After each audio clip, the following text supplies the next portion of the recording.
Friends, welcome to my channel Mrs मिश्रो। तो friends, अभी तो विंटर का सीजन चल रहा है। आप सबको पता होगा, जब भी विंटर का सीजन आता है तो लोगों को खांसी, सर्दी और सर थ्रोट और कंजेशन की प्रॉब्लम दिखाई देता है। तो अभी भी बहुत सारे ऐसे लोग हैं जो मेडिसिन लेना पसंद नहीं करते हैं। तो फ्रेंड्स, आज मैं उन लोगों के लिए एक होम रेमेडीज लेके आई हूँ, जिससे कि आप लोगों का सर्दी, खांसी, सोर थ्रोट और कंजेशन की प्रॉब्लम दूर हो जाएगा। तो चलिए आज का वीडियो इस रेमेडी के साथ शुरू करते हैं। तो फ्रेंड्स, मेरा जो पहला रेमेडी है वो है सोर थ्रोट और कॉफ रिलेटेड है। ठीक है, तो फ्रेंड्स अभी मैं फर्स्ट रेमेडी ले रही हूँ जो है जिंजर, जिसे मैं पील करके ग्रेड कर लिया है। और जिंजर एक बहुत ही एंटी इन्फ्लामेटरी एजेंट होता है, जिससे आज हम यहाँ यूज करेंगे। तो ये हमारा मेन इंग्रेडिएंट है। ठीक है, और अभी उसके साथ मैं ले रही हूँ हनी। ठीक है, तो फ्रेंड्स उसके लिए जो मैं जिंजर लिया है उसका जूस निकालूंगी। इस तरह से प्रेस करके उसका जूस ले रही हूँ। और यहाँ जितना हम जिंजर का जूस लेंगे उतना ही हनी लेंगे। तो मैं यहाँ 1 चम्मच जिंजर का जूस ले रही हूँ, उसके साथ 1 चम्मच हनी भी ले रही हूँ और उसको हम अच्छे से मिक्स कर देंगे।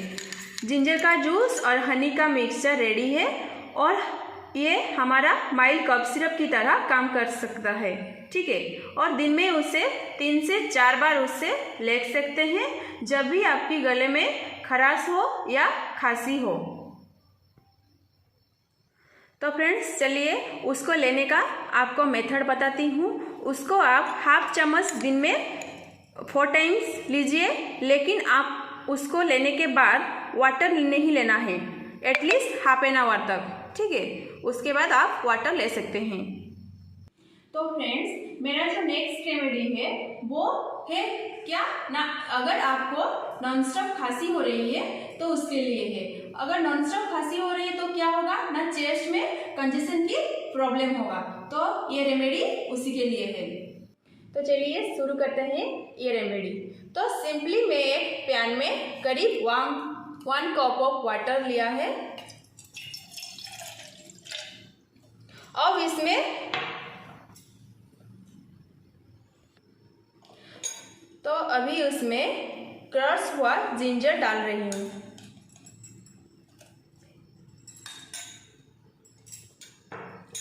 आप चाहे तो जिंजर को छोटे छोटे पीसेस करके भी उससे डाल सकते हैं।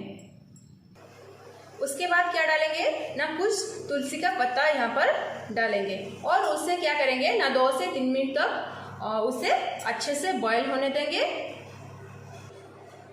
अभी देखिए 2 से 3 मिनट हो गया है, अच्छे से बॉईल हो गया है। तो अभी क्या करेंगे ना, उसको बंद कर देंगे।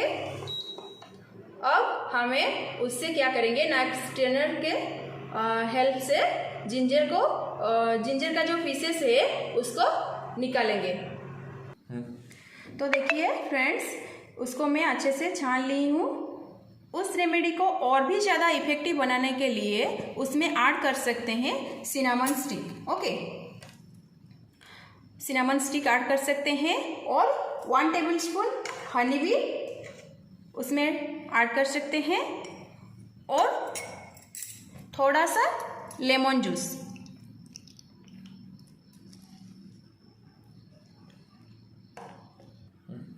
तो उसको अभी अच्छे से मिक्स कर देंगे। 5 मिनट के लिए छोड़ देंगे, क्योंकि उसमें सिनामन स्टिक डाला है। अब देखिए ये रेमेडी रेडी हो गया है। ये बहुत ही इफेक्टिव हर्बल मिक्सचर है। उससे हम यूज कर सकते हैं कफ के लिए और कंजेशन के लिए। ठीक है, तो फ्रेंड अभी उसको लेने का मेथड बताती हूँ। उसको आप गरम ही लेना है और आप उसे दिन में 3 से 4 बार आप ले सकते हैं। तो हमने जो जिंजर और वाटर को बॉईल किया है, तो उसको हम फ्रीज में स्टोर करके भी रख सकते हैं। बट ये याद रखिए, जब भी आप उससे ले आप उससे गर्म करके ही ले, ठीक है। तो फ्रेंड, ये होम रेमेडी आप आपके घर में जरूर ट्राई कीजिए और ये कितना इफेक्टिव है प्लीज़ मुझे कमेंट करके जरूर बताना। और ये रेमेडी आप आपके दोस्तों के साथ और आपके फैमिली मेम्बर के साथ शेयर जरूर करना, क्योंकि उन लोगों को भी ये वीडियो हेल्प कर सकता है। और ये होम रेमेडी के बाद भी अगर आपका प्रॉब्लम नहीं जाता है तो प्लीज़ इमीडिएट आप डॉक्टर के साथ कंसल्ट कीजिए। तो फ्रेंड्स, ऐसे ही हेल्थ रिलेटेड वीडियो देखने के लिए मेरे चैनल को सब्सक्राइब कीजिए और शेयर कीजिए। Thank you guys.